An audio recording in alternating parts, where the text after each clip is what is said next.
You're listening to the Diplomats podcast on Asian geopolitics. As always, I'm your host, Ankit Panda from New York City. I'm editor-at-large at The Diplomat, and officially as of last week, I am also a senior fellow at the Carnegie Endowment for International Peace. But I will continue hosting this podcast, which I'm very pleased about because we've been doing this now for over 6 years. So it's really been a while, and I really want to thank all the listeners that have subscribed and reviewed the podcast over the years. It's really terrific. I know we're in the pandemic right now, and I don't travel a lot, but one of the greatest pleasures over the last few years was flying out to somewhere in Asia and meeting somebody that recognized my voice from the podcast or had something good to say about the podcast, and really I want to thank everyone for that. But to sort of mark the beginning of this new era, I'm really pleased to have on a semi-regular guest on the show, someone I hope many of you are familiar with, which is Shannon Tiesi, the Diplomat's editor-in-chief and resident China hand. Shannon, thanks a lot for coming back on the show. Yeah, it's always great to join you, Ankit. Yeah, and I'm finding more and more excuses to get you on, given that U.S.-China relations are certainly heading nowhere good. And that's really why, for listeners, we have Shannon on today to talk a bit about this notion of a new Cold War. This is something that, comes on, we've been talking about this on the podcast, really going back to, I think, 2017 and really 2018 when things started to really heat up. I mean, first it was just a trade war, and then it turned into a trade war and concern about human rights and technology, intellectual property theft, the South China Sea, the status of Hong Kong. Recently, we just had consulate shutdowns in Houston and Chengdu. Unprecedented sanctions against Xinjiang party officials. So really, we're going to talk about the big picture here. We're not going to really, zoom in on any one particular issue, although certainly I expect to do that in future episodes. But Shannon, you just wrote a great piece for our magazine last month, taking a look at the Chinese perspective on this idea of a new Cold War. And of course, one of the statements that I guess anybody that studies Chinese foreign policy or Chinese foreign policy towards the United States will be familiar with is this idea of a Cold War mentality, which China continually has accused this administration and previous administrations of, implying that the United States, sees things through the lenses of great power competition and is perennially paranoid. I want you to sort of give our listeners a little bit of an overview of, first of all, in the speech you zero in on two specific people, one being Wang Yi, the Chinese foreign minister, and the other being Fu Ying, who is a common participant at international conferences presenting a Chinese perspective on many views. So how does China view what's currently happening, and particularly what's been happening, I guess, over the first half of this year, sort of accelerated by the pandemic? What is the Chinese view of the new Cold War? So as you said, China has been accusing the U.S. of having a Cold War mentality for years. Essentially, anytime the U.S. does something that China doesn't like, gets accused of having a Cold War mentality. So it has been building up this narrative for a very long time, and there's almost a bit of boy who cried wolf syndrome, where now we actually have an administration in the U.S. that is aggressively pursuing a new Cold War, and China is having to rehash these same talking points that they've already used. That being said, in the past couple of months, the official narrative in China has really gone into overdrive. I think they finally realized that this is not just a passing trend, which honestly, there's some justification for thinking that, given the Trump administration's foreign policy has been anything but consistent on a number of issues. But I think China has woken up to the fact that this hardline stance is not going away, and they need a more cohesive response to it in terms of framing their own counter narrative to all of the things we've been seeing from officials like Pompeo in the United States.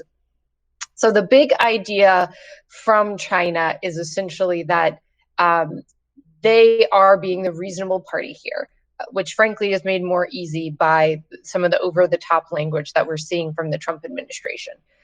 So this Cold War should not exist. There's a growing recognition in China that it is happening. We are moving toward sort of a Cold War redux. Obviously, it's not going to be the same as the Cold War, but a split between two of the major powers in the world is definitely occurring right now. But in the Chinese narrative, this is 100% the United States' fault. And every time they emphasize that cooperation is still possible. The subtext is if the United States, owns up to its mistakes and comes back to the previous approach. So essentially, what we're seeing from China is a full-throated defense of the previous engagement strategy, which has really lost its luster for a lot of thinkers in the United States, including, frankly, those who don't agree with the Trump administration's current approach. Engagement has almost become, a dirty word in DC policy circles. But China is defending that and essentially saying we need to go back to the way the relationship was.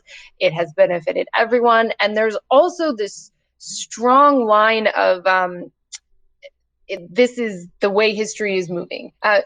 In China's narrative, U.S.-China engagement and cooperation is the inevitable tide of history. It cannot be stopped by any party, which is a line you hear a lot on China's preferred policy positions. For example, unification with Taiwan. It's inevitable tide of history. And anyone who opposes that thereby is on the wrong side of history. And so that has essentially been the line of the Chinese government. They recognize what the Trump administration is doing. They're going to respond to any moves that are made. But there's this sense that this will inevitably go away once someone in the US, maybe not the Trump administration, maybe the next administration, realizes what a horrible mistake they've made. That is very much in opposition to what we've seen coming out of the Trump administration and a lot of other policy thinkers in the United States. There's a sense that there is no going back to the previous norm of US-China relations. Maybe more cooperation and dialogue than we're seeing now is possible, but the old engagement strategy as we knew it is no longer viable from the US perspective. So it's going to be very interesting to see how these two narratives continue to clash, because right now both sides are just completely talking past each other without engaging substantively with what the other party is saying. Mm-hmm. Yeah, I mean, just to speak for myself on this issue, I mean, I fully acknowledge that my views on, prescriptive views for U.S.-China policy have changed considerably, I guess, to, a more hardline posture, you could say, than, what I, for instance, would have believed when we started this podcast back in 2014. And I think you're right, that I think that has happened for a lot of people. And the reasons for that, I think, are important, right? I mean, this idea that China is trying to present of basically the only variable in the relationship being the United States is obviously oversimplified. And, I think listeners know that I'm quite critical of the Trump administration on a lot of this. And as you pointed out, the Trump administration doesn't really help things by using highly exaggerated, often, racist language to even talk about China and other powers around the world, which doesn't really help make its case internationally. But not only that, I mean, we can talk about these nice and eloquent speeches that, Wang Yi and others deliver, but then you look at how Chinese diplomats have sort of changed their tune internationally. And I know, Shannon, you and I were talking about this privately earlier about this trend towards wolf warrior diplomacy, where you have, I believe it was the Chinese ambassador to Australia who said, for our friends, we have honey, but for our enemies, we have shotguns. And I think his counterpart in the UK was similarly, making the case that on Huawei, for instance, the UK was either with China or it was against China, sort of painting things in very black and white, you could say even Cold War terms in many ways, sort of acknowledging that there is this dynamic playing out and countries need to make their choices. And China's asking many countries to make those choices. And obviously, some of the things I laid out at the beginning that China has been doing around the region and around the world have also contributed to the shift in U.S. perceptions. I mean, something even as simple, or I guess not really that simple. I mean, this was quite significant, right? I mean, cracking down on the Houston Rockets general manager who spoke about Hong Kong out of turn. I think that really woke up a lot of Americans to the nature of China's, transnational attempts to suppress free speech and things like that. So things have changed, and especially, we're having this conversation, I guess, 90 days before the U.S. elections. And if there is one foreign policy issue, I mean, for the record, I don't think this is going to be a foreign policy election at all. But if there is one issue that will loom large over the Biden and Trump camps, it will be China policy. And this notion about, to what extent do we engage with China and to what extent do we go all out and seek to contain China. that said, a foil to Wang Yi's speech is obviously Pompeo's speech at the Nixon Library, and obviously a very evocative venue to deliver a speech on U.S.-China relations, especially at 41 years after the 1979 Second Communique was signed, and everybody seems to acknowledge that the U.S.-China relationship is at its lowest point since that normalization. Pompeo basically makes the case that coexisting with a China that is led by the Chinese Communist Party is basically impossible for the United States. And implicit in that is this old notion that I guess Chinese communist leaders have feared about the United States, which is that the United States actually seeks regime change in China. And when the Trump administration makes it sound like that's exactly what it seeks because it can't tolerate the Chinese Communist Party leadership, I think that takes us to a place where we're going to probably see a spiral, that things are going to get much, much worse before they get better. But what was your take on the Pompeo speech? I thought the Pompeo speech was really more of the same of what we've already seen from the administration, which is framing this as very black and white. You're either with us, meaning the United States, in Pompeo's eyes, on the side of freedom, or you're with China on the wrong side. And in that sense, it's a mirror image of what China is doing. Both camps are saying, we are on the right side of history. There's no middle ground here. You're either with us or you're against us. And that's really, I think, where the Cold War comparison is useful, is both sides are painting themselves as the only right side in this debate, which is extending into every possible sphere that you can imagine. What's interesting about Pompeo's speech is he's trying, which many administration officials have tried to do this as well, to draw a line and say, we are opposed to the Chinese Communist Party and their regime and their, human rights abuses, which he mentions. We are not opposed to the Chinese people. We're the friends of the Chinese people, with, as you noted, this subtext that the Chinese people are not the Communist Party and potentially could have another government, wink, wink, nudge, nudge, which, as you say, is just, red sirens going off for the CCP. But at the same time, a lot of the examples he cites are actually, targeting average Chinese people, when he's basically saying, okay, many or most Chinese students that are studying in the United States are spies for China. This crackdown on international educational exchanges, canceling the Fulbright program, not extending visas as easily toward Chinese people. And then the narrative that the idea they've been floating that, okay, well, maybe we can bar any CCP member or their family members from ever getting a visa to come to the United States, which would just be, such a monumental step. You're talking about banning hundreds of millions of people from coming to the United States. It really erases the line that he's trying to draw. Mm-hmm. And as you said, there's this very ugly subtext of racism against the Chinese people that's going on there. And I think the Trump administration is aware of that and trying to cover their bases by explicitly saying we're friends with the Chinese people. But I don't think anyone, frankly, finds it a very compelling argument. Yeah, I mean, exactly what you said. And I think, the United States makes it pretty easy for China to then, push back on a lot of this rhetoric. Because it is so over the top. I mean, another speech that comes to mind is, the May 4th speech that Matt Pottinger did, where he made the case that, democracy is a universal value, and specifically it's a Chinese value. And he talked about, he speaks Mandarin, and he gave sort of historic examples of the May 4th activists in China in the 1999 May 4th movement and their commitment to representative democracy, and made that point that this was a universal idea and that this continues to exist in China today.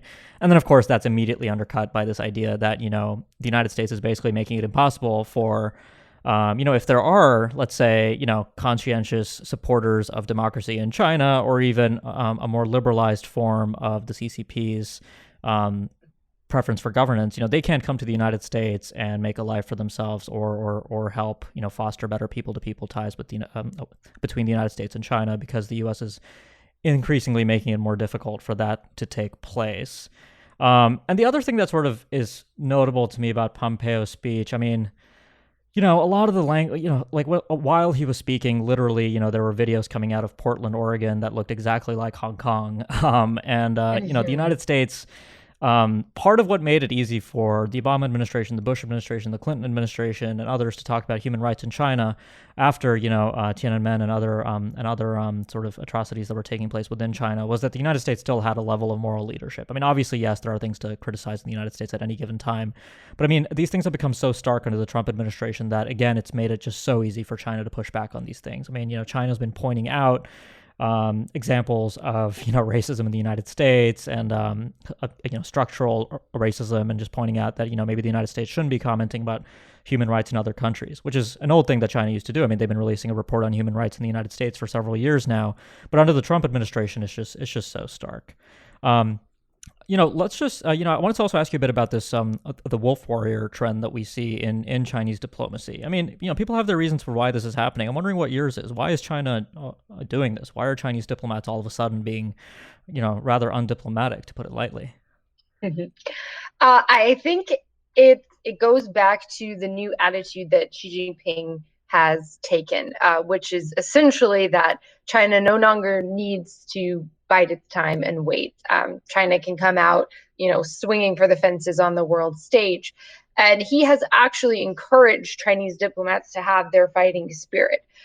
So if you are a young Chinese diplomat, you're trying to make a name for yourself, you're hoping to get promoted, I think that sends a signal that the best way to do that is to be incredibly aggressive at promoting Chinese interests, and also the flip side of that, attacking or criticizing anyone who could be seen as working against Chinese interests. And if you think about the example of Zhao Lijian, who started out, working at the embassy in Pakistan, his Twitter feed became globally famous because of all of these ferocious, as you said, undiplomatic attacks that he's putting out on people. And what happened? He got recalled and promoted. He became a spokesperson for the Ministry of Foreign Affairs. Mm-hmm. So I think that's what we're seeing is Xi Jinping has kind of set the tone for what he values, and all of the individual people in the foreign ministry are now trying to outdo each other in terms of following what they think is the line that's going to get them approval and promotions. Right. And we're seeing a bit of a step back from that in terms of the voices being amplified. Now you're seeing Wang Yi giving a lot of these really lengthy interviews and speeches. Ambassador Cui Tiankai in the United States, who is, definitely not in the wolf warrior camp, it has been more outspoken recently. He had a long period where he did not give any interviews or media engagements, and now he's been reaching out more and talking to more people. So they might have realized what a bad look this was, and they're stepping back a bit. But until the messaging from the top changes, you're still going to see these diplomats who are trying to get noticed back home taking this wolf warrior stance. Mm-hmm. Yeah, I mean that's interesting. This idea of an audience for one. I mean that's often people have been using that to explain why certain U.S. officials try to be undiplomatic themselves to basically please the president. Indeed. So we have a little bit more parallelism there, I guess, between the U.S. and China. And speaking of Ambassador Cui, I mean he just wrote a very conciliatory op-ed for Politico, actually. Talking about the rich history of U.S.-China relations and trying to sort of, I guess, walk things back a little bit.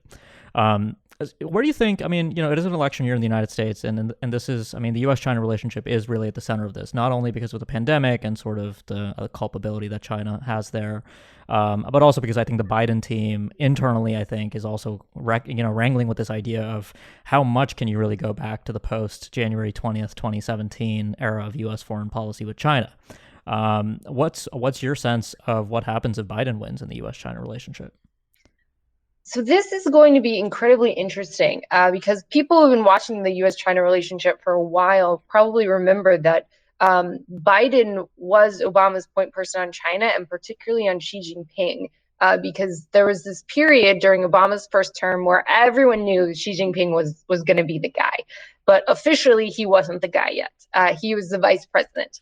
And so it's a bad look to have the U.S. president extensively engaging with the Chinese vice president, which was Xi Jinping, but also the Obama administration was really keen to build up a relationship before she took office in the hopes that would reap benefits. So Biden, who was the vice president at the time, essentially got assigned that task. We want you to engage with Xi Jinping. We want you to build a relationship with him. Biden takes his own trip to China. He hosts Xi Jinping when Xi Jinping takes his trip to the United States as vice president. So in a lot of ways, Biden has very direct involvement in the Obama administration's China policy, which is now coming under direct critique by a lot of people in the Trump administration and also broaderly in policy circles for letting China get away with too many things is often the narrative that you hear, whether that's on trade issues, economic espionage, or the South China Sea, the island building. So Biden's having to combat that narrative and come out on a harder line. And if you look at his quotes on the issue, he's definitely shifted stance in really just the past year, post-pandemic in particular. I think it's become politically untenable to really have an outspoken defense of U.S.-China engagement in the current political climate here in the U.S. That being said, there is a long tradition, dating back, even frankly to Nixon, of U.S. presidents being incredibly tough on China during the campaign, then coming into office and not, substantially doing anything to harm the relationship. So we could see a form of that play out. I don't think we're ever going to go back to the way the relationship was, in the early 2010s. As you said, that's not just because of the United States and the Trump administration. There have been serious changes on the Chinese side in terms of what they're doing and how they're throwing their weight around in the region that have caused problems. But there's no going back. But things could definitely be better than they are now. And I would guess what a Biden administration is going to do is really focus first and foremost on repairing relationships with U.S. partners and allies around the globe, really. NATO, for example. It's out of our ambit here at The Diplomat, but I'm sure most Diplomat readers are aware that the transatlantic alliances are very frayed, just like the ones the United States has with Korea, the Philippines, even Japan to some extent. There's been a lot of frictions on trade there. So I think the Biden administration is kind of going to hit pause on the U.S.-China relationship. And, we're not going to really roll back everything that Trump has done, but we're also not going to move forward with aggressive policies. They're going to focus on trying to repair the U.S. standing in the world, repair U.S. relationships. And then from there, there's a lot of room for a multilateral united front, to use a term that has very different connotations in the China sense, in terms of, okay, here are the values we want to promote as a democratic coalition, as partners with Europe, with Japan, with India, with Australia, with South Korea, whether that's human rights or freedom of navigation and all of the sorts of things that get talked about as part of a rules-based order, trade issues, all of that. So again, I don't think these issues are going away. There is real substance to them, but the approach, I think, would be very different and more calibrated. At least that's what I would hope under a Biden administration. Yeah, I mean, a lot of what the Trump administration is doing right now is, I think, locking in things that will be difficult for the Biden administration to reverse. And it's not even clear that the Biden administration would want to reverse a lot of these steps. But, something like the closing of the consulates, for example, that's, if it would be a symbolic gesture if Biden was to be elected and the Houston consulate was reopened. I mean, that would be a very positive gesture for the U.S.-China relationship. But, again, I don't think that that's going to be very likely in the current context. I mean, I get the sense from my conversations that, there was a fair bit of liberal internationalists on the Biden campaign who I think see the need to be serious about human rights with China, particularly given what's happening in Xinjiang and Hong Kong, and take those matters seriously. I think the biggest place where we might see a change, though, and here I think we actually got some evidence today that, I think Biden said that he would roll back Trump's tariffs, for example, on China, would be on the economic aspect of the relationship. But again, there's questions there about how far decoupling can realistically be reversed. I mean, particularly when it comes to things like Huawei, 5G, broader telecommunications issues, tech. A lot of what's happening there, I think, is also concerning to the Biden camp. But broadly speaking, I think you're right that a lot of continuity can be expected. That this spiral in the U.S.-China relationship, whether you want to call it a new Cold War or not, is probably going to outlast the Trump administration at this point. That's my sense. Yeah, I would agree with that. Unfortunately, for those of us who study China and have invested a lot of energy in the U.S.-China relationship, and again, let's imagine a world where Trump loses the election in November. That still leaves almost 4 months before he actually is out of office Mm-hmm. in January. And what happens to the U.S.-China relation in the interim there? If because I've also heard the theory that they're essentially trying to make it impossible for a future administration to repair the U.S.-China relationship. So what sort of damage could be done there? Mm-hmm. There's a lot of steps that could be taken by a reckless administration that really did not care what happened in the future. So yeah, it's going to be a rough ride, and no sense yet of will it will end. Right. Well, I'm sure we'll have you back on the podcast sooner rather than later to talk through new developments. But Shannon, I want to thank you as always for joining me on the show. Yeah, thanks, Ankit. I'm sure there's, a week from now we'll have 8 new things to talk about. That's right. Yeah, news weeks. Every week of the news is starting to feel like a month, and months are starting to feel like years. So definitely. For listeners, if you've been a subscriber to the podcast but you haven't yet left us a review, we'd really appreciate if you could do that. It really helps get the word out about the show. And if you haven't yet subscribed, please do so. We'd love for you to keep up with future coverage on this podcast. Finally, before we close, a quick note from our sponsor. This episode of the Asia Geopolitics Podcast is brought to you by Diplomat Risk Intelligence, or DRI. DRI is the consulting and analysis division of The Diplomat, the Asia-Pacific's leading current affairs magazine. Since its launch in 2002, The Diplomat has been dedicated to quality analysis and commentary on events and trends in Asia and around the world, and is now one of the most respected publications covering the region. DRI inherits this approach and offers clients in the private, public, and nonprofit sectors worldwide access to an exclusive network of subject matter experts and analysts. Whatever your needs in the wider Asia-Pacific region, DRI can offer the knowledge and expertise necessary to anticipate and manage geopolitical and geoeconomic risks. For more information, please visit dri.thediplomat.com. Thanks a lot for listening, and we'll be back soon with more.